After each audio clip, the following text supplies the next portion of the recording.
2020 оны 7 дугаар сарын 6-нд Ханжоу хотын Жанган дүүргийн цагдаагийн хэлтэс алга болсон хүний тухай мэдээлэл хүлээн авчээ.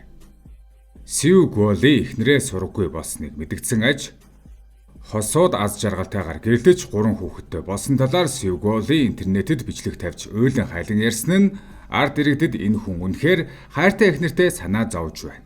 Эхнэр нь хурдан олох болтугай гэж өрөөж байна. Сью мэдээлэл өгсөн хүнд 100 мянган юаны шагнал өгөхөө мэдэгдэж эхнэрээ олоход нь туслаач гэж олон нийтээс хүсв. Сьюгийн хэлснээр хэрэг болохоос өмнө тэр гэртээ эхнэр баг охиныхоо хамт бялуу идсэн байна. Дараа нь бүгд өрөөндөө орж унтцгаасан. Гэтэл өглөөс ирэхэд эхнэрийнх нь гар утас байрандаа байсан ч эхнэр нь өөрөө сургаггүй болжээ. Тэр маш их сандарч удаан хугацаанд хүлээсэн ч эхнэр нь болох хатагтай Лай эргэж ирсэнгүй. Эцэст нь хатагтай Лайгийн тустай амьдардаг том охин нь ээжтэй ямар нэгэн зүйл тохиолдсон байж магадгүй гэж сэжиглэн цагдаад мэдгдсэн байна. Ингээд удалгүй нөхөр Сьюгийн мэддэл хийж буй бичлэг цацагдав. Гэртээ байсан хүн яагаад гинэт алгуулсан хаашаа явсан байж болох вэ гэж тухайн үед хүн бүр гайхаж байлаа. Цагдаа нар тэр даруй хяналтын камерыг шалгаж хатагтай Лайг хамгийн сүүлд хаана хизээ байсныг тогтоохыг оролдсон байна. Харин цагдаад мэдээлэл ирснээс 2 хоногийн өмнө буюу 7 дугаар сарын 4-ний өдөр үдээс хойш гэртээ эмэгтэй орж ирснээсээ хойш дахиж огт гадагш гараагүй болох нь илрэв. Эмэгтэй гэрээсээ гарч буй бичлэг камерт байсангүй. Мөн Сью Гуолигийн гэр бүл ганцхан шөнийн дотор хэдэн тонн ус хэрэгэлсэн байв. Ингээд цагдаа нарт нэгсэж өртөрсөн байна. Иймээс цагдаа нар орон сууцны хорооллын бохирын системийг нэн даруй шалгаж эхлэв. 38 машинаар бохир ус шүүж үзсний дараа хүнийх байж болзошгүй эд эрхтний хэсгүүд илэрсэн байна. Харин дараа нь шинжилгээгээр эдгээр үлдэгдлүүд нь үнэхээр хатагтай Лайгийн биед хамаарах эд болох нь тогтоогдсон. Ингээд эмэгтэйг алгуулсноос 1 сарын дараа буюу 2020 оны 8 дугаар сарын 6-нд цагдаа нар Сью Гуолиг санаатайгаар хүн хөнөөсөн хэрэгээр хорих шийдвэрийг баталжээ. Ингэж үнэн мөн илэрч тэр эхнэрээ хөнөөсөн гэдгээ хүлээн зөвшөөрөв. Гимээ хүлээсний дараа Сью Гуоли эхнэрээ хэрхэн яагаад хөнөөсөн гэдгээ ийн ярьсан байна. Эхлээд баг охиндоо нойрны эмүүгч гүн нойронд автуулсныхаа дараа нь шүн дундад эхнэр Лай гүн нойрондоо байхад нь тэр эхнэрээ хөнөөжээ. Түүнийг дэрээр дарж хөнөөснийхээ дараа эмэгтэй цогцыг жорлонгийн өрөөнд жижиг бетон бутлагч зэрэг багаж ашиглан цогцыг хэсэгчлэн задаасан байна. Хамгийн сүүлчийн алхам нь эд эрхтний хэсгүүдийг их хэмжээний усаар урсгаж бохирын хоолой руу зайлуулан урсгасан. Энэ бүхний шалтгаан нь гэр бүлийн зөрчил болон эхнэр Лай хуулиатай холбоотой сэтгэл ханамжгүй байдлаас үүдэлтэй. Сьюгийн хүү гэрлэх насандаа хүрсэн ч амьдрах байргүй байж харин эхнэр Лай нь хэд хэдэн үл хөдлөх хөрөгтэй байсан бөгөөд тэдгээрийг хүүдээ бус 2 охиндоо өвлүүлэхийг хүсэж байв. Амьдралын дарамт хүүхдүүдийн ирээдүйн асуудал зэрэг нь дээр нэмэгцээр эхнэртэйгээ үүссэн зөрчил Сьюгийн сэтгэл зүйд дарамт болоод төсвөрлөхийн аргагүй ялгуурлан гадуурхалт бас дээрлэхэлт мэт санагдсан. Энэ нь өссөөр аллагын санаа төрүүлэх хэмжээнд хүрчээ. Үнэн бүхэн ижлэгдэж эцэст нь Сью Гуолиг үхлийн ял оноосон байна.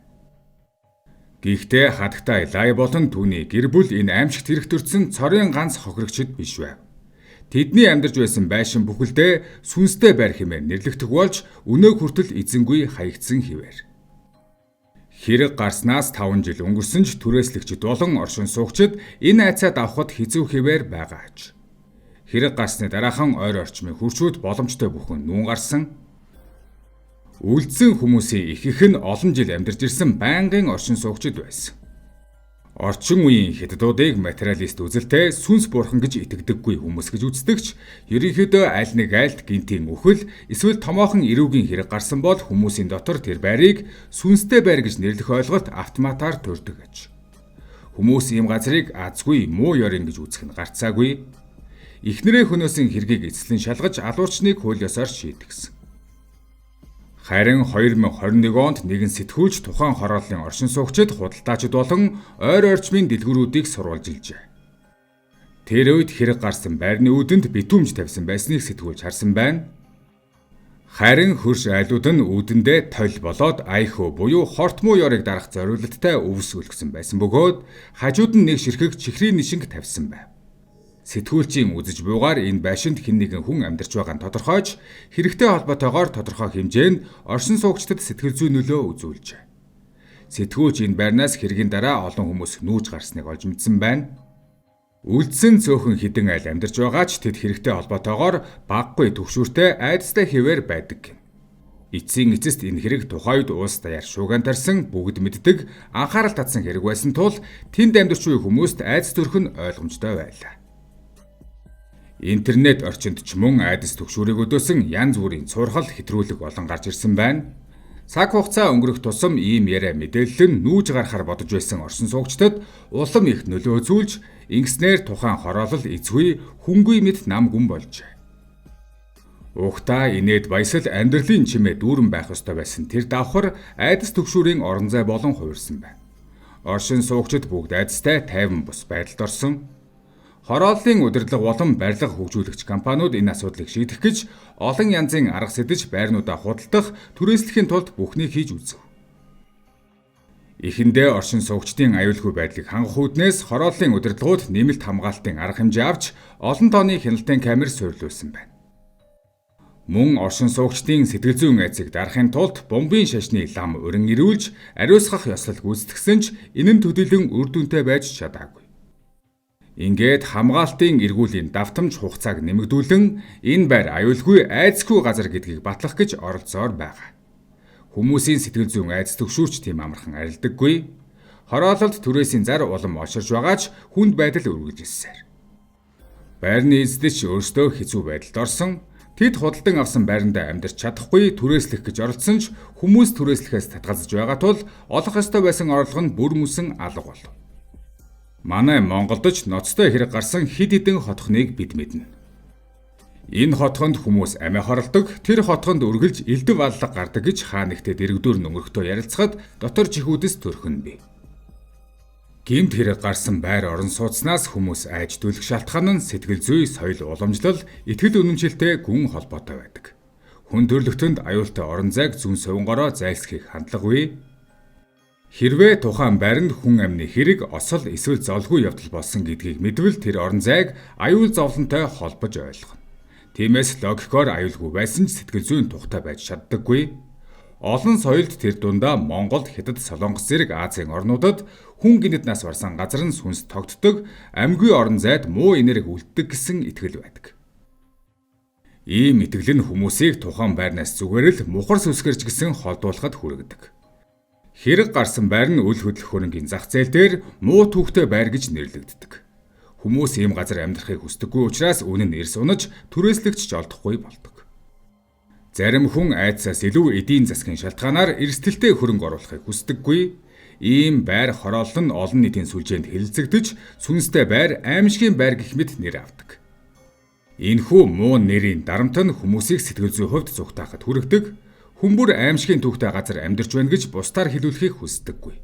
Хүн амны хэрэг гарсан орон байр руу ороход олон хүн энд хэн нэгэн зовж өгсөн гэдгийг мэдэрч өөрийн эрэхгүй гуниг дарамт мэдэрдэг. Энэ нь эмпатийн буюу өөрийн танил бус хүний зовлонг мэдрэх шинж бөгөөд ойлгомжгүй айдас таагүй мэдрэмжийг төрүүлдэг. Хүмүүс гэр орноо амар амгалан энерги сайтай газар гэж үзэхийг хүсдэг. Харин аллага осол гарсан газар нь муу энерги хадгалсан азгүй газар гэж бодогддог учраас шинэ амьдралаа тэнд эхлүүлэхээс татгалзана. Айдас нь бодтой аюултай холбоотой бус, харин сэтгэл зүй, итгэл үнэмшил, нийгмийн хандлагаас үүдэлтэй байдаг. Хүмүүс тайван аз жаргалтай орчныг хүсдэг болохоор ийм сүрэг өнгөрсөнтэй газраас зайлсхийдэг. Монголд ч гэсэн ийм байрны талаар яриа гармагц хүмүүс сүнстэй муу энерги шингэсэн хэмээн зай барьж орсон суугчид нь нүүхийг илүүд үздэг. Гэвч дэлхийн улс орнуудад ийм тохиолдолд өөр заримдаа бүр ашигтай ханддаг нь сонирхолтой. Японд нас баралт, аллага, амиа хорлолт гарсан байр тусгай ангилалд ордог. Ийм байрны үнийг үл хөдлөхийн компани заавал бууруулж түрээслэгчдтэй урьдчилан ил тод мэдээлэх үүрэгтэй. Зарим нь бүр 50 хүртэл хувиар хямдардаг. Ийм байрнуудыг нийтдээ нь Японоор Жико Букен буюу осолтой байр гэж нэрлэдэг. Гэхдээ японочдын хандлага илүү прагматик. Хэн нэгэн нь ийм байр түрээслээд юу болохыг туршиж үзье гэж YouTube контент хийдэг, эсвэл аимшигын киноны зураг авалтанд ашигладаг. Өөрөөр хэлбэл айдсаа сонирхол болгож, аимшигыг эдийн засгийн боломж болгож чаддаг. Харин Америкийн нэгдсэн улсад эдгээр орон сууцуудыг stigmatized property гэж нэрлэнэ. Америкт ийм байр хууль ёсны орон сууц хэвээр байдаг. Гэвч худалдан авагч асуусан тохиолдолд энэ байранд хүн нас барсан уу гэдгийг зуучлагч үннээр нь хэлэх ёстой. Ийм байрны үн дунджаар 10-30% буурдаг. Харин зарим хотод аимшигын сонирхогчдод haunted house төр хийж жуулчдад зориулсан үзүүр болгон ашигладаг. Айдсаа бизнес болгон хуурах нь тэдний онцлог. Харин Солонгос шашин мухар сүсгийн нөлөө маш их. Хэрвээ байрны дотор хүн нас барсан бол үл хөдлөхийн зуучлагч заавал хэлэх үүрэгтэй. Мөн лам пастор урьж ариусгах ёслол хийдэг. Гэсэн ч зарим залуус ийм байрыг хямд хөслөн шинэ амьдрал эхлүүлэх алхам гэж үздэг нь сонирхолтой. Харин Их Британд Ghost House гэдэг ойлголт бүр соёл болжээ. Тэд ийм байрнаас айхаас илүү түүхэн дурсгал, аимшигын аяллаа хэсэг болгон ашигладаг. Зарим байр бүр жуулчдад очих хамгийн алдартай газруудын нэг болдог байна. Харин монголчуудын хувьд ийм байрны талаар яриа гаргах юм бол сүнстэй муу ёр орсон хүчтэй засал тайллах хийх хэрэгтэй гэж үздэг. Тэр байтугай хуршүүд хүртэл холдох, түрээсийн үн унах, эзэд нь байраа орхих тохиолдолж бий. Үүнээс харахад орон сууцнд гарсан ноцтой хэрэгүүд энгийн иргэдийн амьдралд ямар гүнзгий нөлөө үзүүлдгийг харуулж байна. Гэвч бодитоор авч үзвэл хэрэг гарсан газар дахин ноцтой хэрэг гарах магадлал маш бага. Харин нийгмийн айдас цурхал илүү том нөлөө үзүүлдэг. Айцаа тараахын оронд бодит мэдээлэл тулгуурлаж, нөхцөл байдлыг сэтгэл зүйн талаас нь ойлгох нь чухал.